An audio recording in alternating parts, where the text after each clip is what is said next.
May 1945 settled over the Atlantic, like a cold, metallic breath, as the last surviving U-boats of the Kriegsmarine drifted through the gray swells under a sky heavy with surrender.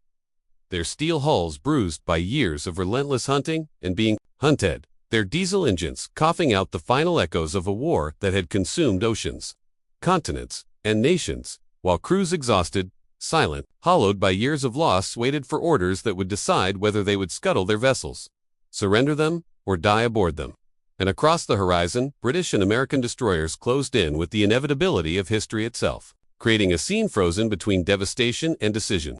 A moment that marked not only the end of Nazi Germany's naval ambitions, but also the beginning of a new geopolitical scramble for the very technology that once terrorized the seas. For the U-boats represented more than weapons. They were blueprints for the submarine future, and as Allied forces surrounded the remnants of Admiral Karl Dönitz' dreams of maritime supremacy, the question emerged with harsh clarity: what would become of the hundreds of U-boats still afloat or hidden along the coasts of Norway, France, and Germany? Vessels designed to starve the British Isles. Vessels that had nearly changed the outcome of the war. Vessels that now stood as trophies in a world shifting violently toward a Cold War that had not yet begun. And as the surrender documents were signed and Dönitz issued his last instructions, a struggle began among the Allies to determine which submarines would be taken for study, which crews would be interrogated, which secrets could be salvaged, and which vessels would be eliminated forever. For the U-boat, armed once glorified as the spearhead of German naval power, was suddenly a source of intelligence, gold, with the revolutionary Type 21 and Type 23 submarines representing the most advanced underwater engineering of the war,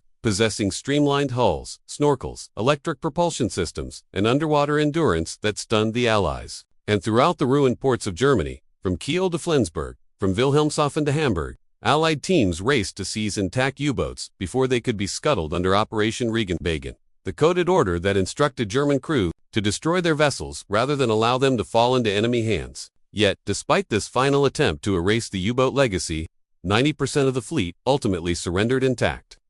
leaving the British, Americans, and Soviets in a tense competition to claim the best specimens. And as they cataloged, towed, and transported these submarines, each nation saw in them a glimpse of post-war naval dominance. For the submarine was no longer just a wartime tool, but a foundation for the coming era of nuclear standoff and underwater espionage. And while crews faced interrogations, reassignments, or imprisonment, the submarines themselves faced very different fates, some destined for study, some for display, and most for destruction under Operation Deadlight,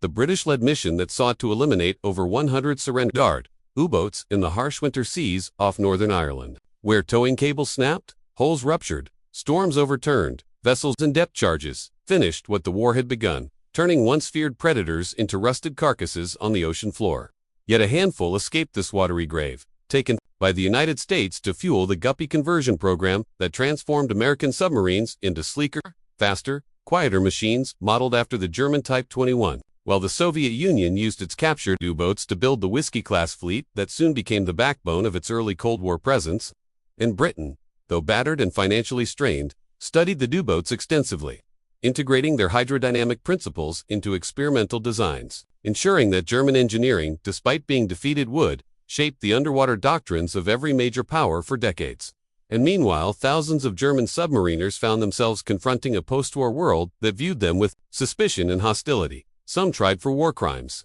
others quietly absorbed into new navies, and many simply returning home to rubble and loss, carrying with them memories of the Atlantic battles, of torpedo attacks, convoys, depth charges, and the long, crushing silence of underwater warfare. And as the years passed, the legacy of the U-boat fleet became a complex mixture of technological innovation, wartime devastation, and moral reckoning.